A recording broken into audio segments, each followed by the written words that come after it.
Audio Podcast. Hey guys, I'm Dom Kane and welcome to the latest episode of the Kane Audio Podcast. In this episode we'll be talking about education in music, moving from the UK to LA, collaborating with people in different time zones, modular synths and hardware, and much more.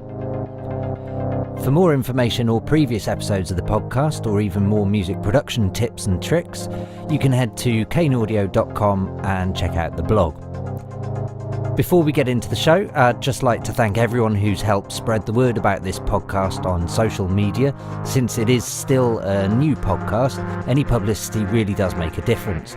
If you'd like to suggest any other guests or features, you can email us directly using podcast@kaneaudio.com or find us on Facebook, Twitter, Google and all the usual places. This month's guest specialises in film score, mixing and mastering and sound design, with a healthy career in DJing and production as an artist to boot. He's the co-founder of Chapter 24, the musically driven house and techno imprint. He's worked with some of the most influential artists around today, including Arthur Baker, Junkie XL, Thievery Corporation, Darren Emerson, and not to mention his involvement in Sasha's latest Late Night Tales album, Scene Delete. It is, of course, Paul Nolan. Good morning, good afternoon. How are things in LA? Yeah, hot. really bakingly hot. I made rather an interesting decision in the middle of summertime to move from Santa Monica, which is more towards the sea, down by the beach, over to North Hollywood, which is like basically jumping out of the frying pan and then into the fire, because it's about 20 degrees hotter in Fahrenheit terms. But it's hot, and things are great. How long have you been there now? It must be... Yeah, it's been getting on for a while, I first came over here last September, and the truth of the matter is I've been kind of ping-ponging, if that's a word, between here in LA, here in the UK for a while. Just sort of building up contact, seeing what the lay of the land was, making friends, building a bit of a network out here. And I just decided, is it... do you find, were you attracted to LA or pushed from the UK? I think it's a bit of both, really, if I'm being honest. I've always been attracted to the film world, which is one of the reasons why I'm here, to kind of, build that end of things up. Yeah. And the long-term ambition has always been to kind of combine the major things that I really love, which is obviously music and the film world as well. But it's an interesting question, because it does point to something else, that there's a lot more opportunity here for people like me. So the doors here tend to be a little bit more open. There seems to be a little bit more of a welcoming attitude, and people are a little bit more inclined to give you a shot. I mean, you have to be a little bit more kind of ready or prepared to start at the bottom. Yeah. So it's very much a case of taking one step back or taking a step sideways in order to take a few forward. But definitely the atmosphere here is a little bit more encouraging, and people tend to be a little bit more positive than the UK, where I feel like everyone's trying to protect what they've got. And yeah, that's it. I think I've always sort of found that the people in LA are always sort of, they seem a bit more open to collaboration, and you can meet someone at a house party who you say you're a producer, and they go, oh, let me introduce you to so and so, and it tends to be the opposite in the UK, I find. Yeah, I think networking is either viewed as either a swear word, or it's viewed as some sort of like black voodoo art that nobody talks about. Whereas it's very much expected here, and I can do things over here that you couldn't do in the UK. Like, I can literally just walk up to somebody and just start talking. And the culture is based around that, and it's encouraged and it's expected that if you're good at what you do and you can back it up, then you should really be able to talk the talk as well, and walk the walk. Yeah. Do you think that's maybe changed the way you've been working in the last, well, say 6 to 12 months? I don't think it's really changed the way I've been working. I think it's given me a hell of a lot more confidence. Yeah. And it's allowed me to understand what my value is in a bit more of a wider scale, if you get what I mean. Because as you know, Dom, it can be a very solitary profession, sat in a room with no windows and, only keyboard warriors on social media for any form of interaction with the human race, especially after the last few weeks.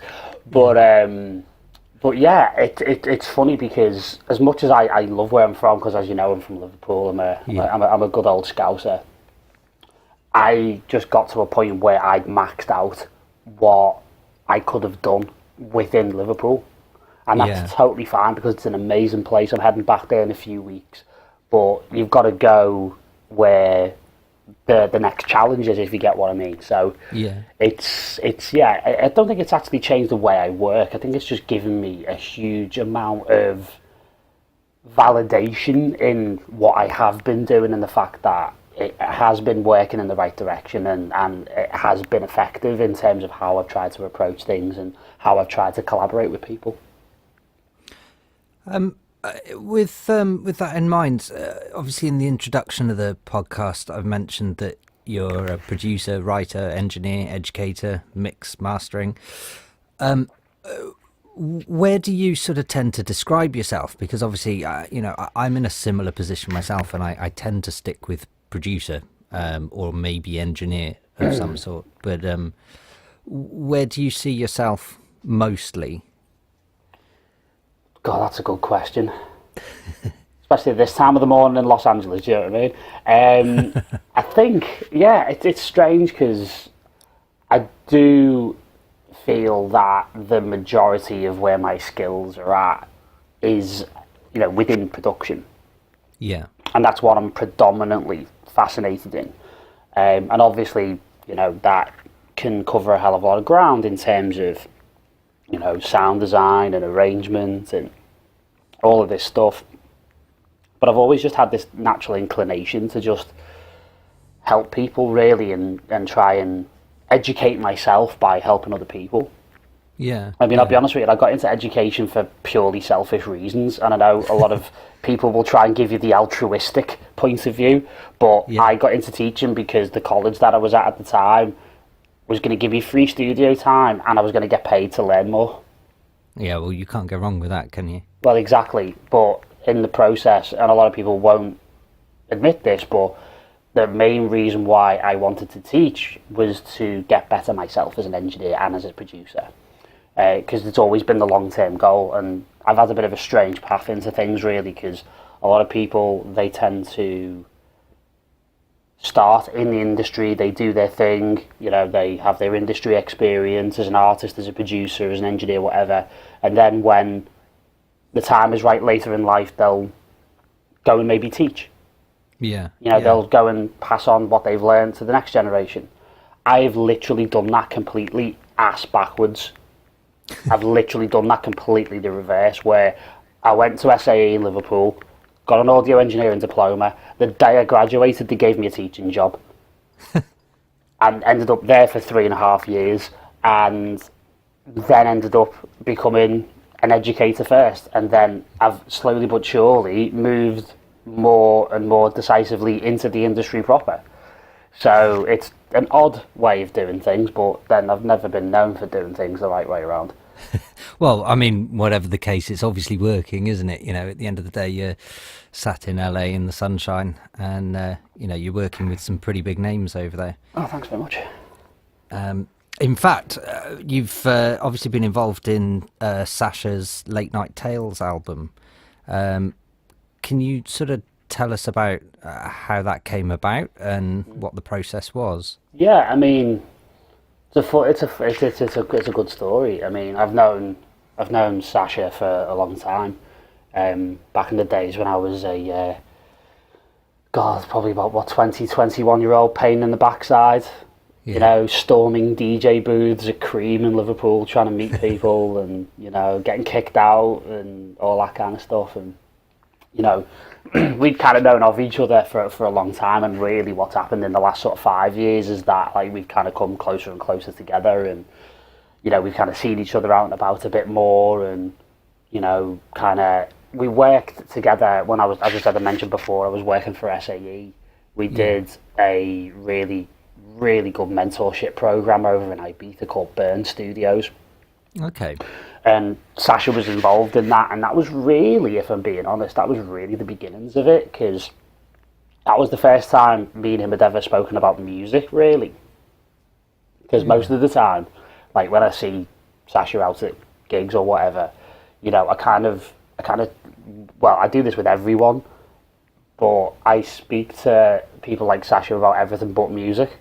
Yeah. Because you can imagine it, can't you? You know, you're the headline act or whatever, and, you know, people are just, you know, harassing you for information about tunes and what did you play and do you love this record and have you heard this? And it's like, you know, it's a bit like, I always said, like, you know, it was always like talking shop at the office Christmas party. Yeah, that's it. You know what I mean? So, yeah, and people do forget, because it's easy to in this game, it's easy to forget that on one level it is a job, you know? Yeah, and I think it's difficult for a lot of us as well, because, I mean, I don't think I'm speaking just for myself here, but I think most of us, you know, music isn't just a passion, is it? It's more of an obsession. So sometimes it's a bit difficult not to talk shop. Yeah, totally. And if the only thing you know how to talk about with somebody like that is shop, then you've got a bit of an issue there, you know? But yeah, I mean, mostly, to be honest with you, me and Sasha talked about football, because we both support Liverpool, and he's as obsessed about it as I am. But then, like, as I said, the last 5 years, like, sort of conversations would turn more towards, like, music and production and stuff, which was, like, a really funny thing for me, because, like, you know, you can imagine me, 17 years of age, like, completely just getting, you know, indoctrinated in this world of dance music, going to his like global underground San Francisco launch party. That's how far back we're going, mate. Bloody hell. Like, and him just like taking me to school, basically, you know what I mean, on the dance floor. So it was a bit of a strange moment when, you know, the idea came about that we were going to work on this album together, because it was kind of like 17-year-old me was doing backflips, going like, what the hell's just happened here? And then on the other side of it, you know, you've got 36-year-old me trying to hold it together.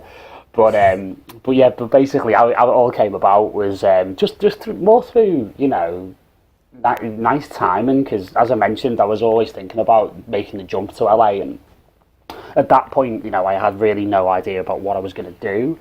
I booked a one-way flight and was just like, right, I'll just figure it out when I get here. You know, I've saved money up, I'm going to go and do a load of meetings, and if, like, you know, I have to go home after 3 months, then totally fine. And, you know, it was so funny, because just before, it must have been about a month before I was due out, I actually met Sasha for coffee in Liverpool, and then that's when it all came about, and it turns out that he was relocating to LA at the exact same time I was. Okay. So there was a lot of very weird timing. So, like, in the space of about 6 hours on a Friday afternoon, I went from having no apartment, no idea about what I was going to be doing, to working in one of the most legendary recording studios in LA, working with somebody who I've admired from day dot, and I got an apartment literally down the road from all of that within 6 hours. Wow. So it was kind of like just everything just really weirdly came together in the space of like half a day. Yeah, it seems that that's quite often the case the more people I speak to about these sorts of things, and it's interesting to see just how I think some of the most successful people in the industry tend to have just made this huge gamble and just gone for it, and you know, let's see how long we can last doing this, and it just kind of takes off.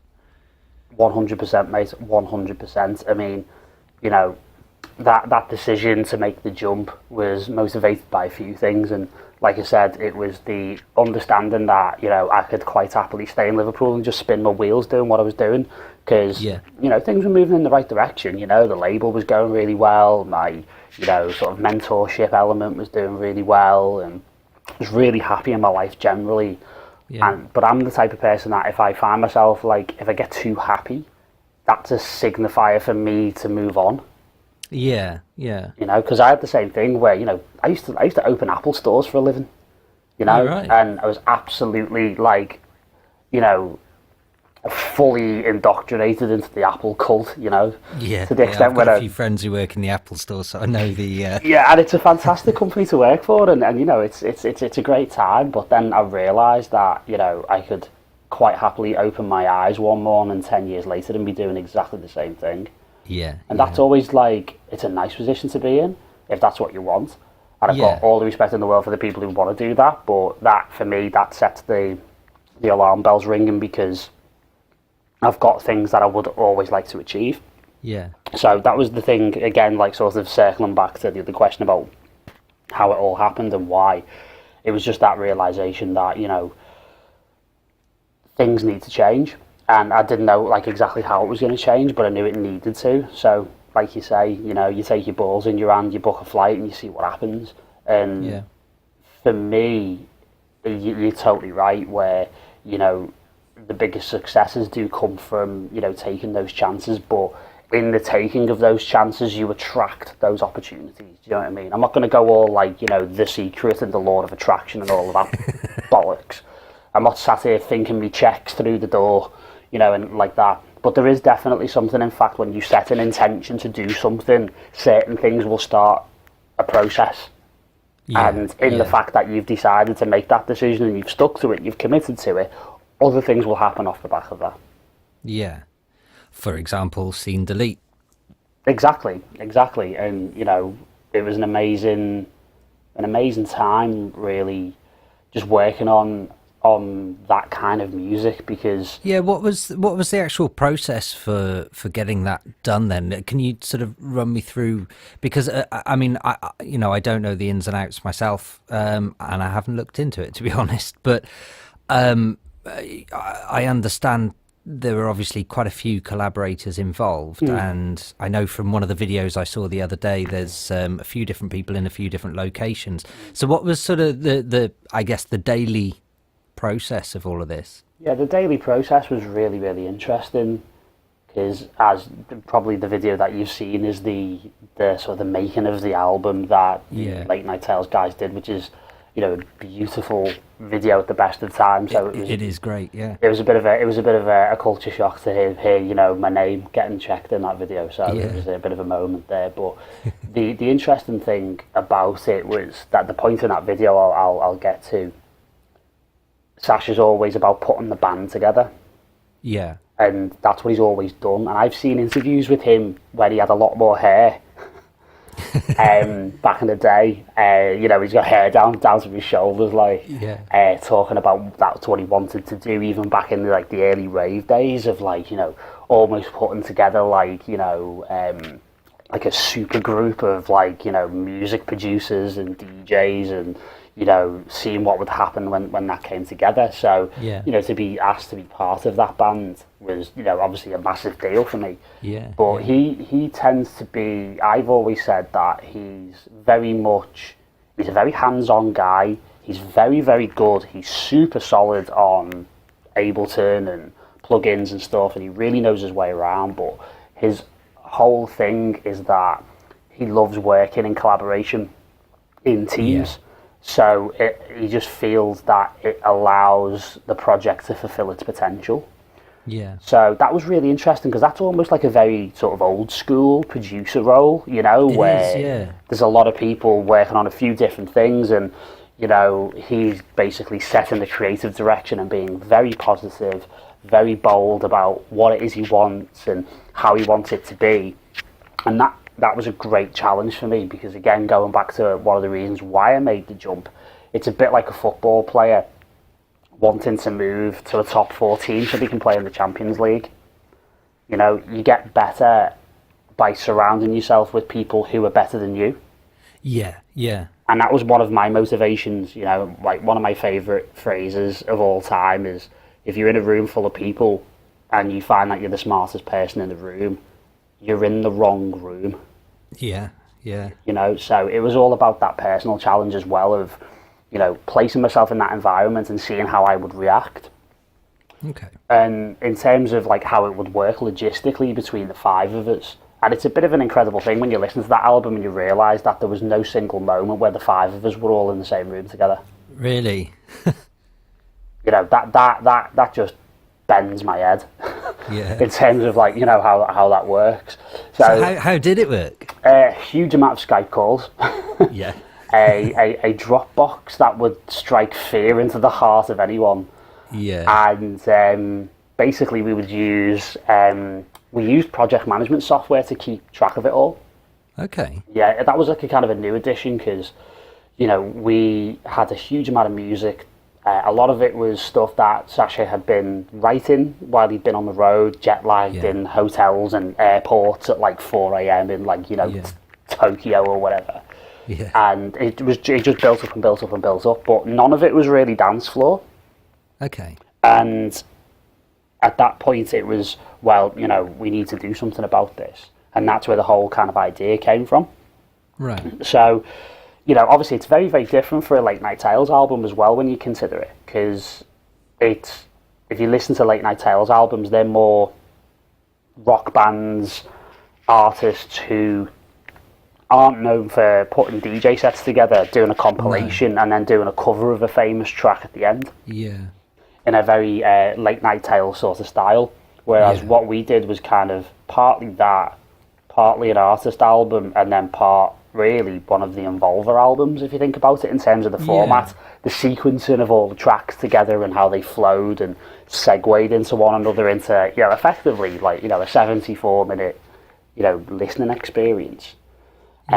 So yeah, I mean, in terms of like how we kept track of it all, we used a project management software called Trello. And what that allows you to do effectively is just keep track of things, assign responsibility to certain people, set deadlines. And we just set up a process where, you know, we had a studio in London with Dave Gardner, who's from the Cosmonauts, who's a long-time collaborator with Sasha. Dennis White, who is also known as Thermal Bear. Okay, yeah. Which is a funny one, actually, because he was on the mentorship program in Ibiza that me and Sasha did. All right. So that was a nice little sort of coming back together of that little sort of Ibiza crew. Yeah. And then in New York, we had Barry Jameson, who's obviously well known from his days at Evolution, and also for being a very heavy collaborator on all three of the Involver records. Yeah. So we basically would just have this Dropbox all set up, and then we just throw stuff at each other. So again, with the 8-hour time difference, you've got, you know, us turning up at 10 a.m. It's 6 p.m. in the UK. So just as London were knocking off, me and Sasha were arriving for the day. So we'd get notes from London, here's the latest bouncers, here's the latest sessions. We'd work on stuff all day. Just as we're going to bed, they're getting up. So there's a case where at some point in the world between Los Angeles and London, with New York in between, there's always constantly somebody working on something. Yeah. So in that way, the time difference actually was a help. Yeah, yeah. Because it was just this constantly rolling process, and we'd always get up to new music, and they would always get up to new music because we were effectively half a day behind each other, you know? Yeah. So yeah, it was a really, really interesting process, and how we kept all of that kind of rolling, really. In terms of hardware, software, logistics, how was that sort of done? Because I'm going to run on the assumption that, you know, some collaborators either used hardware or software that the other one didn't have. Was there a trick to that? Yeah, I mean, the first thing before you even get to hardware is everyone had to be running the same software. Yeah. So yeah, there were bits where people would have, you know, the odd plugin here or there that, you know, people would have, but generally speaking, we had to make sure, and we had to rule this with a bit of an iron fist, make sure everyone was on the same version of Ableton. Yeah. Make sure everybody had the same version of the plugins that we were using. Yeah. And if we were using a plugin that nobody else had, we had to print the stems to audio. to ensure compatibility. But then if there was a case for us all needing a plugin, then we discuss it and then look at purchasing and that kind of thing. So everybody had to kind of like roughly be running the same system. I mean, obviously, we had stuff in London that we didn't have in LA, and we had access at the Village Studios in LA where we did the album, which if you look that place up is just, the place just drips with history. The amount of like vintage, compression and EQs and limiting and, all sorts of different things that we had access to in that building was unbelievable. And then we put our own stuff on top. So everything that we did in terms of hardware sound design, that would eventually end up as an audio stem. So it just made the whole thing a lot easier, really.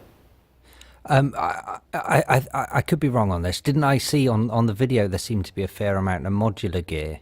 Oh, there was a huge amount on our side, definitely. I mean, we built this just insane rig made up of, in the end, 3 different Euro rack cases, which is now, in disparate parts of the world, as we all are.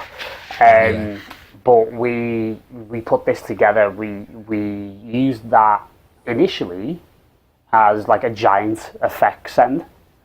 Okay. So it didn't really have at the beginning. It didn't really have any sort of oscillators or any sort of synthesis capabilities. It was more built as like an effects processor. So it had all sorts of odd reverb, delays, distortion, compressions, filtering, envelope generators, that kind of thing.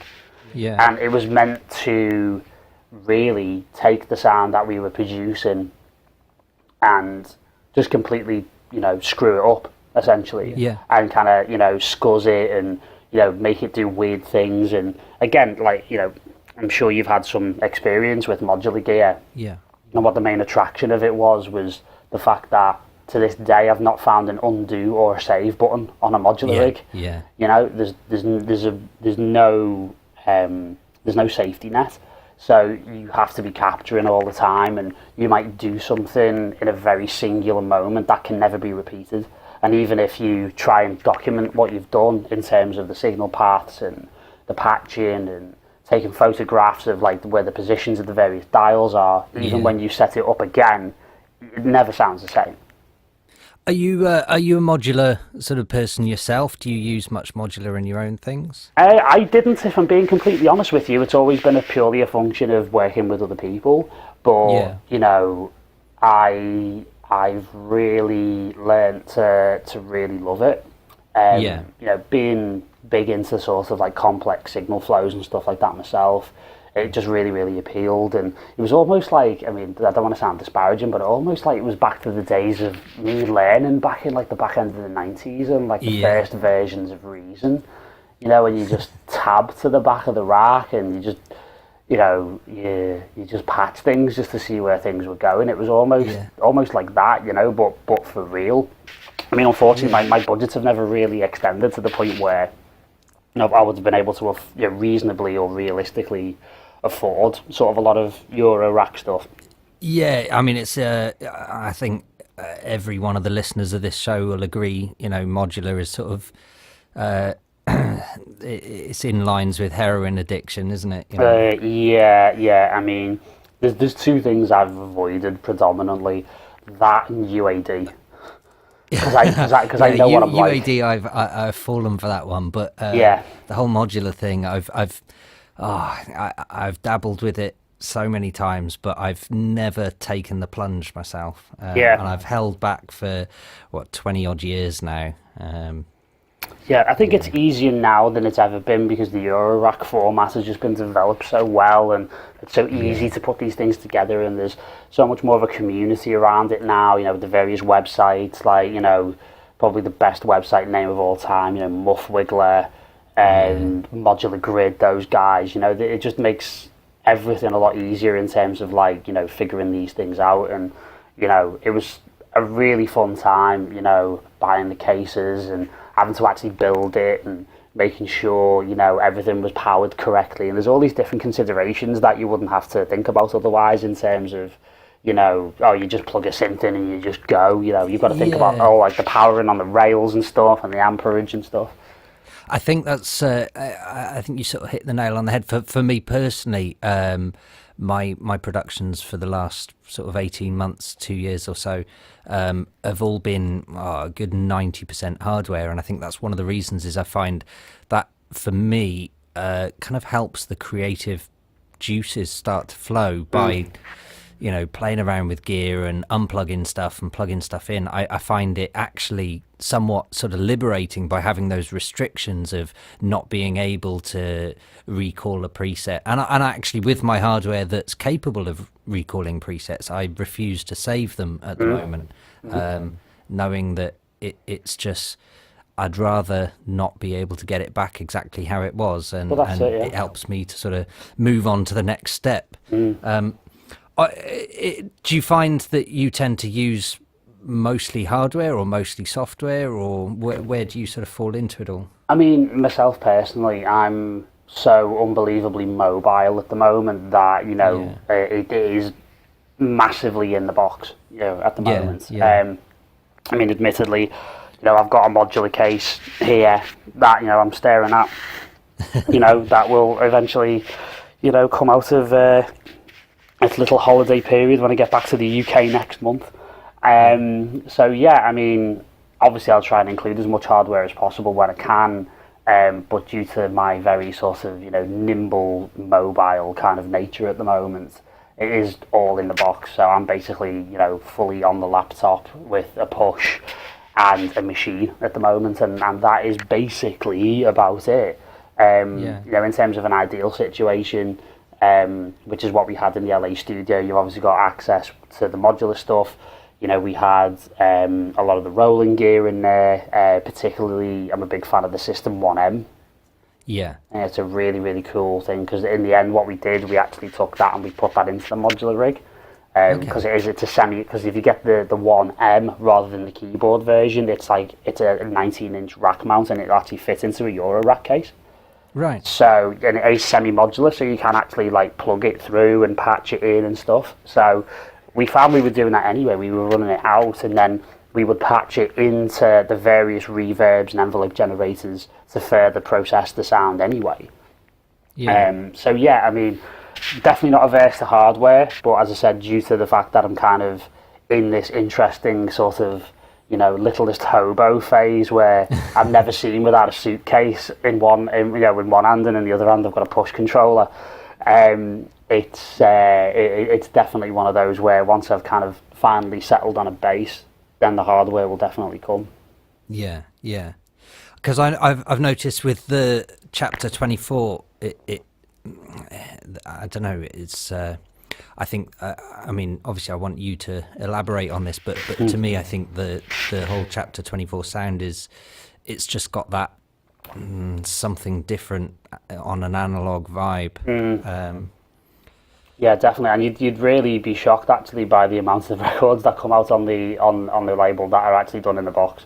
Really? Yeah, you That's really good would. to hear. Yeah, because I mean, this has just been a bit of a weird running theme throughout the last few years for me, that, you know, I've done some tracks with like, you know, for example, I've done some tracks with some acid influences, and it's been really funny because I've had quite a few people coming up to me saying, like, where did you get your 303 from? Like, how much did you pay for your 303? And I'm like, about 65 quid. It's called Phasion D16. Yeah. But because I've always had a fascination with like reconstructing analog signal paths in the box, and I've always thought analog, even in digital, because I've always been patently aware that what we do within the box is just a representation of what happens outside the box. Exactly. Yeah. You know? Yeah, and it's I've always sort of found it interesting to see people sort of argue over which is better, analog or digital, and I've always sort of stood firmly on the ground of, well, it doesn't really matter either way. But you know, there's really not much that analog can do that digital can't, so long as you know what you're doing. Basically. Exactly. Yeah, and also as well, as you know, with the quality of plugins, and with you having fallen into the UAD vortex particularly, you know that these days it's kind of difficult to tell the difference between the two if you know what you're doing. Absolutely. You know, again, there's a reason why a lot of these Grammy award-winning mix engineers like, you know, Chris Lord-Alge and, you know, Michael Brower and all these guys are all selling the hardware. Yeah. You know, and they're all going down the plug-in route. You know, they don't do that for no good reason, you know.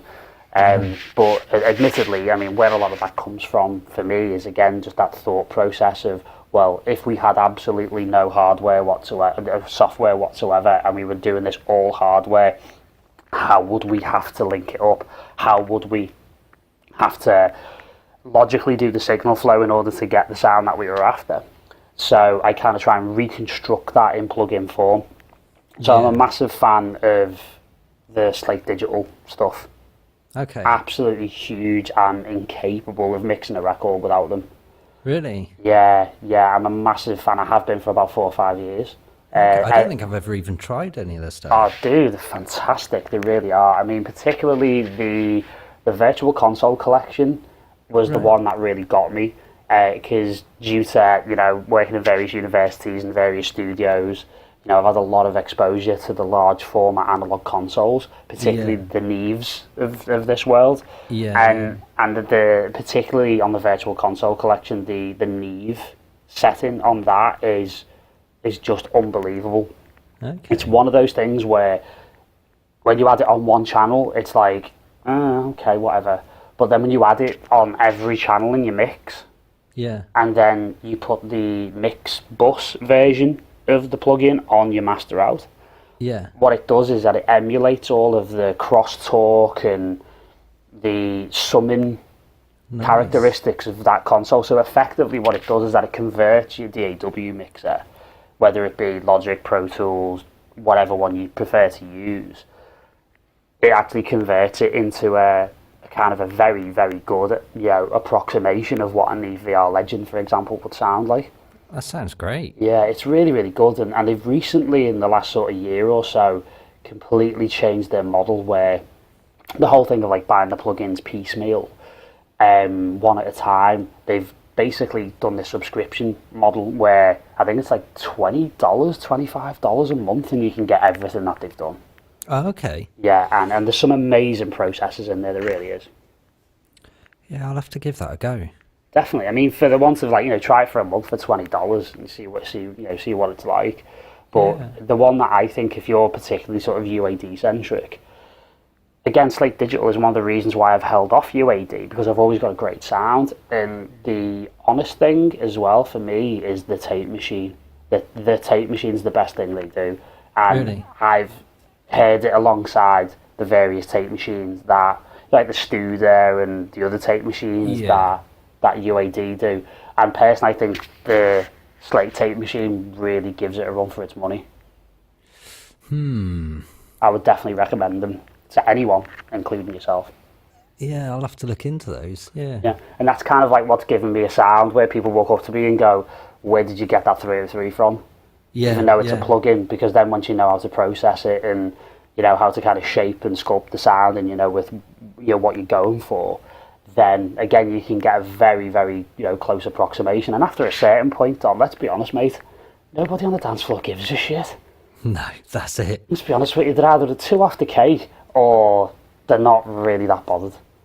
Yeah, I mean, I've always sort of been somewhat entertained by the whole idea of, you enter the world of the internet and the forums, and you start watching nerds having wars about which DAW has a better sound or some idiotic argument like that, and you sort of think, well, hang on a second, aren't you writing electronic music that's basically just going to get pummeled through a big sound system on a Saturday night to a bunch of intoxicated teenagers?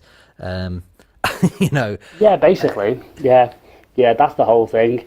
And the fact is that most of it is going to have a lot of that character stripped away by the fact it's going to get pummeled down into an MP3 and then get pushed through a mono system to a load of people who are probably very, very, very high.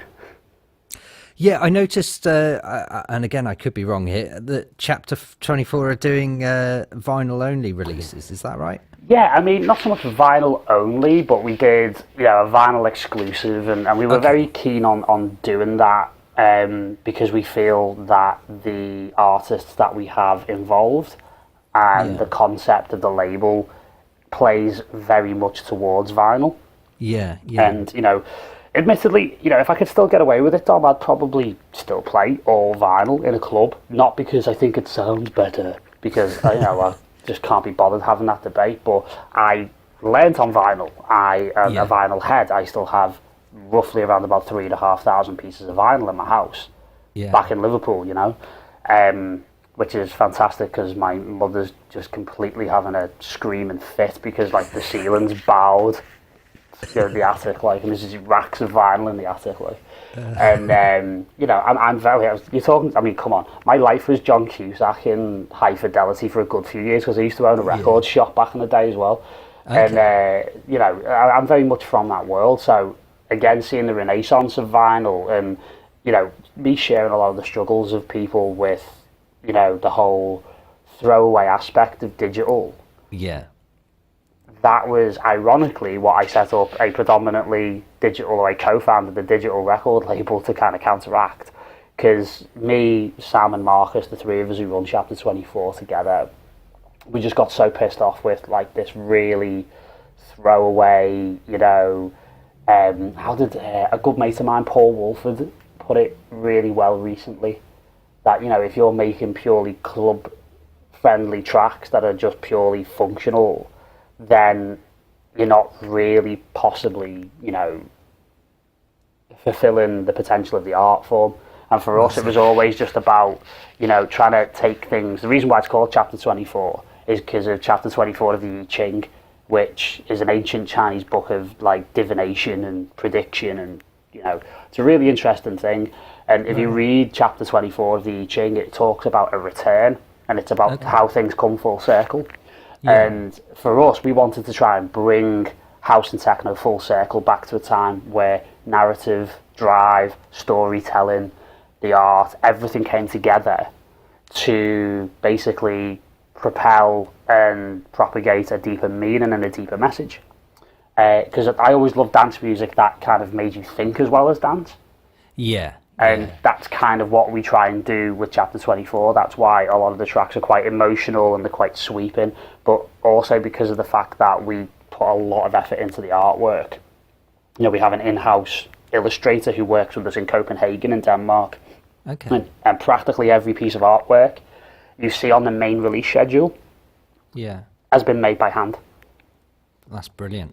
So he actually does it using a technique called lino cut. So he actually will scoop the shape out from lino, and then it basically gets covered in ink and it gets printed onto rice paper. So there's this really lovely parallel between scooping out the lino and cutting vinyl. So we always wanted to bring those two worlds together. So we're currently making plans to do further vinyl releases in the future, because the initial one went really well. And again, it was that desire to just bring the art and just to have something physical as well. Because, back in September last year, we did a party in an art gallery in Shoreditch, which sounds like the most hipster thing you could possibly do in the entire world. I am aware of that. But what was really cool is that a lot of the sort of Shoreditch hipster art crowd came not really sure what it was, all had their first exposure to dance music, and most of them are still there at 5 o'clock in the morning wearing some very interesting expressions on their faces. but having bought some of the art, because we basically did an exhibition in the gallery of all of our artwork, sold some of the art pieces, and then basically just turned it into a really disgusting rave afterwards. So it was like taking that concept of bringing the art and music worlds together in a in a really kind of potent kind of way. But we've always been very motivated by the visual language, but I think that really, as well as the quality of the music, of course, and the support that we've had from the world in terms of the tour and DJ circuit, that's what's kind of gotten us the attention, because the visual language is so striking. It's I think it's something that a lot of people seem to forget in, well, as you say, in the throwaway days. It's I don't know. We live in a 4D world, and I think people sometimes forget that when they're making music, and they focus purely on the music and nothing else, and it does just become this. Right, here's this digital single. Here you go. Goodbye, and on to the next one. And to be honest with you, like most of them have artwork that, and I don't mean to be disparaging to anyone in any way, but generally I've had promos off some labels where the artwork wouldn't look out of place on a National Health STD leaflet, quite frankly, and it really, really troubles me because, again, coming from that vinyl world where you operate so much on the visual and the tangible and the physical, you don't necessarily think, oh, you know what, I'm going to play that Halo Varga record next. You think, oh, I'm going to play that one with the blue and the yellow. Yeah, that's it. You think about it predominantly. I'm going to play that one with the dragon on the front cover. Yeah. You don't really think about it that way, and that was very much lost when we all rushed to digital, when we thought that digital was going to save the industry, and of course it didn't. No. And, for me, what the best pieces of feedback we've had from our artists that have supported us and we've sent promos out to and people who have bought it is that when the artwork appears on a screen on something like Tractor or on something like a CDJ 2000, for example, it's the closest feeling emotionally that they've had in the digital realm to vinyl, because the visual element pops out so much, and it makes it instantly, you're dialing through a list on a deck and you see the artwork and it instantly jumps out at you. So it shows you that with a little effort and a little bit of thought put into it, you can get a good approximation of that relationship. Yeah, it's an interesting point. It's I think in hindsight, it's one of the reasons why. I mean, obviously, I was a vinyl DJ at the beginning because there was nothing else, and then I used CD decks for probably 4 or 5 years, maybe, and then went as quick as I could to laptop. And one of the reasons for that was I always struggled with having had vinyls in a crate and you can flick through the artwork and visually picking your next track, you can't always remember the artist name and the title, but it's a blue sleeve with a whatever, and it just made life so much easier. And I think once we then sort of moved over to CDs and you're getting promos through in your email and burning your own CDs, so everything looked identical. I just couldn't do that. That was the point where, I kind of done it arseways, where when the whole CD thing happened, I just jumped straight to Ableton. Yeah. So I literally played out for about 5 years on Ableton, probably before most people even were, to be honest with you. I think there was maybe Sasha was doing his whole thing with the Maven, and a few other people were doing it in Ableton, but there weren't many people. We're talking at a point in time where I'd turn up at a club with a laptop and a controller and people would gather around the DJ box to see what the fuck I was doing. Yeah. Do you know what I mean? It's like, what's this guy doing with a laptop in a club? That type of thing, which is such a commonplace thing nowadays. And then again, as the CDJ technology kind of really took hold and the 2000s came out, that's what really attracted me. I had my first attempt on the newer CDJs a couple of years ago, actually, and I got to be honest, I did quite like it. Yeah, that's it. And don't get me wrong, everyone's got their own ways and means of doing it, and I'll be completely honest, I just don't get on with Tractor.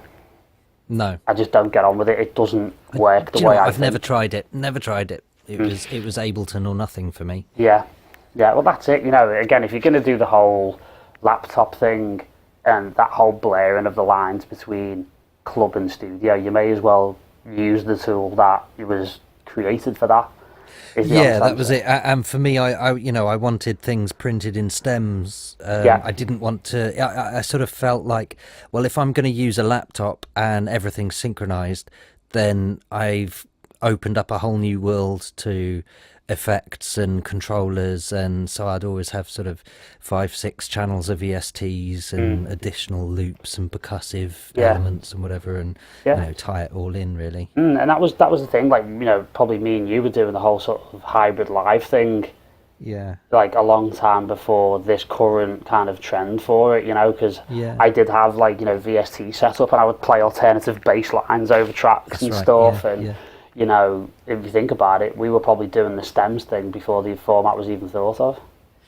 Yeah, well, that kind of leads me nicely into one of my questions here.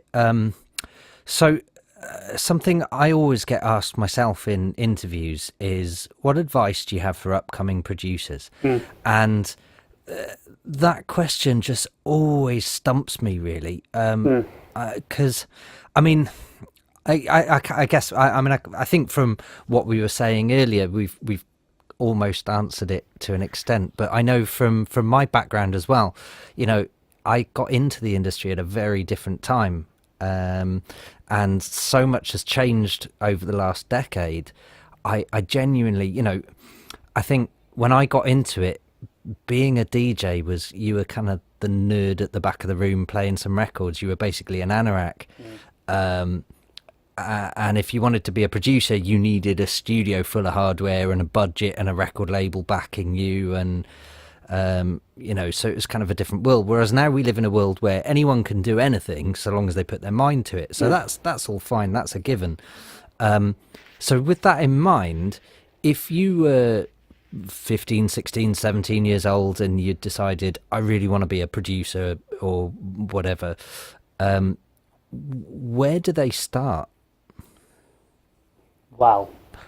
And that's running on the assumption that they've obviously got some skill and know how to produce. Well, that's it. Okay, so my personal point of view on it is, there's a lot of different routes into this, and you've got to find your own sort of unique path. So there's no kind of like one size fits all thing, because having worked with and mentored a lot of people, including some very successful artists over the last few years, you realise that everybody's slightly different, and everybody has their own learning style and their own curve of development, and their own kind of goals, and everyone literally is, without sounding again too sort of pie in the sky, everyone has their own sort of unique way of doing things.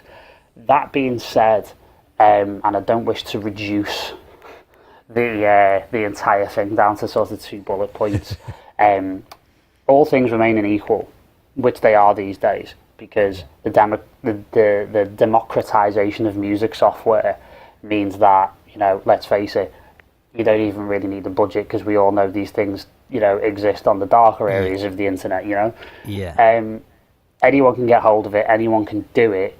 That is, I think, actually a really good thing in a lot of ways, because what you were saying before about we all started on vinyl because there was nothing else. I think it's a strangely and very weirdly level playing field at the moment. Because everyone's kind of got access to everything, so it comes down to how you use it. So my whole take on it is this: you can sit in front of a laptop for long enough and work it out, because it's actually really not that difficult. No. If you're motivated to actually do that, then that's fine. So a lot of people will ask me in my sort of mentorship kind of capacities, like, how did Deadmau5, for example, how did he get where he was? Or, how did, like, and the techno end of things, like, how did, like, Marcel Detman or Ben Klock get to where they were? It's like, well, the difference is, if everything else remains equal, then it's got to be the person sat in the chair. So the biggest levers for development are going to be the ones within your own brain. So if you can concentrate on your thought processes and concentrate on your internal workflow and your internal perception of yourself and your music and everything else, and develop healthy habits, that's going to produce the biggest change for you as quickly as possible. And, for me, it does a lot of the time. It comes down to what type of person you are, because a lot of people in our industry like to say it's not what you know, it's who you know. The truth of the matter is, it's what you know and who you know. It's both. And I do find, all right, you see some people and you see them and you think, all right, you're stealing a living. But obviously, they've got something about them that propels them into that particular position. So again, with sometimes that's mummy and daddy's trust fund. Well, look, at the end of the day, dude, we're not talking about, I don't know, the United Nations here. We're talking about dance music, and dance music was invented and still is the Wild West. Yeah. You have an angle, you exploit it, you get where you need to go. I've got less of an issue with that than a lot of people, to be honest with you. I'm very sanguine about the vast majority of it, I'm very sanguine about ghostwriting, if I'm being completely honest with you, because, to be honest with you, it stopped me from having to, open Apple stores for a living. Yeah, same here. It is what it is, mate, and again, Paul Wolford, really good friend of mine, said one thing that really resonated with me a number of years ago. He told me, Paul, you have to be comfortable with the level of credibility that you choose. And if you choose to have no credibility as an artist, then that's totally fine, as long as you're okay with that. Because there's no one else who's going to have to live with that than you. Yeah, that's it. And it comes down to one of these things, so many people I see start disrespecting ghost producers and saying that they're a sellout. And I think, actually, you know what? My definition of someone being a sellout is someone who does something they don't enjoy for money. That to me is a sellout. If, like me, you're a producer nerd who just likes playing with gadgets and making funny noises, then how can ghost producing ever be a sellout method? Exactly. It doesn't make any sense to me at all. And I'm totally with you on that, totally with you in the fact that there's different types of success. Me, I feel like I've already made it. Because I get to do something I love. I get to sit in my pants most days, and I get to help people get better with their productions. I get to work with some of the biggest artists on the face of the earth, and I get to have a reasonably quiet existence outside of that, where, I'll eat vegetables and, go in a hot room and stick my leg over my head for an hour and a half. But that's a whole other area of my life. But in terms of... don't we all? Well, we all have our vices, Dominic. In terms of, getting back to the main point, I mean, this is fundamentally reductive, and I remember getting in trouble a couple of times at universities when this kind of, this same question came about. But there's a real, my main piece of advice I've always given to people, there's two things, right? Number one, make a really good cup of tea. Yeah. Because you'd be amazed how far that takes you in life, generally. Yeah. It got me, my first work experience working at Unity Records in Liverpool with, Future Band, the drum and bass producer. Yeah. Yeah, basically, Brendan hired me at the age of 15 just to make tea for him. And 8 years later, I had my own record shop, and I gave him a job, which was really funny. And, it's that thing of... The main message behind make a really good cup of tea is that obviously people really enjoy tea, but also the fact that there's nothing that's beneath you. No, that's it. It's that willingness to contribute no matter what it is, whether it's emptying an ashtray, going and getting sandwiches for people. Another one of my experiences 10 years ago, this year actually, another very good friend of mine, amazing producer engineer called Mike Cave, who's a Liverpool-based guy, really well worth looking up. He's one of those ones that, he works in silence and his success is very much his noise. Considering the fact that, he's worked on Bob Dylan albums, Nicole Scherzinger's stuff. He produced the second Noisettes album. He was involved with Body Rockers, all of these different things. Thea Gilmore, his list of credits just goes on and on and on. Yeah. And, he just works very diligently in his home studio in Liverpool, and he just, doesn't really caught much attention. But he was the first guy who got me into a studio session back in Park Street in Liverpool. Right. And he just basically said to me, look, everyone's got a vibe. Everyone brings a different vibe, and if I want the vibe to be up, I bring you in because you're quite a funny, quite gregarious, quite outgoing guy. And I learnt so much from Mike, because it was, can you go out and get us some sandwiches? Yeah. Can you nip down here and get us some new drum skins? Yeah, no problem at all. Can you walk in there and just move a mic? A few weeks later, the next thing I know, I'm working the board. Yeah. So it shows you that if you go from a place of, I just want to contribute no matter how little it is, whether it's making the tea or working the board, And I see this so much, people with this sense of entitlement of, I want to walk straight in at the top level, and it just doesn't work like that. Do you know what I mean? It really doesn't. I mean, another great example is another friend of mine, Junkie XL. Right. And I did some, work for him in the last sort of few years as he's been kind of making his like second ascent. To be honest with you, from being here, he is the guy in Hollywood now. Like, he seems to be. He's all over the place, killing it right now, and rightly so. So, because he's a legitimate genius, And his story that he told me was when he did the Elvis thing, the Little Less Conversation thing. He was #1 in 32 countries the week that he took a job working for Harry Gregson Williams for free. Wow! Because he came over here and it was.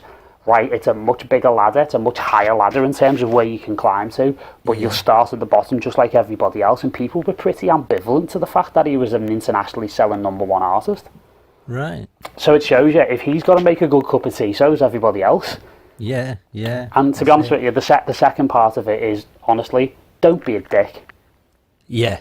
Like, again, you'd be amazed like how far that takes you. If you're a nice person, and I'm not talking about being a pushover, I'm talking about be a good person, help people, be free with like giving information and giving support. Don't expect anything in return. I guarantee you'll get it back tenfold, because that's kind of another reason why I got into teaching, knowing that if I help to improve enough people, it would come back to me in various other ways. And that's kind of, what I've recommended to everyone really, in terms of, you see it, and it's funny because the further into the center of like the particular universe I'm getting into, you hear all these stories, but to be honest, the more I've gotten into the center of the music industry in terms of production, composition, the nicer people have gotten. Yeah. And what you find is that it has this outside perception of being full of dicks, because all the dicks are on the outside trying to get in, but they don't realise that their dickishness, for want of a better expression, actually keeps them on the outside. You know what? That is such a perfect sentiment that I think that is probably a great place to end this podcast. Bang on an hour. Excellent, sir. Well, listen, Paul, it's been an absolute pleasure having a chat with you. Thank you very much, mate. Yeah, same hopefully here. We'll be able to hear more from you soon. Excellent, mate. Yeah, I've really, really enjoyed that. Not often you get to sit down with a fellow geek and, really kind of put the world to rights. But yeah, this has been really, really good fun. Thank you. Cheers. Right, Dave, nice one.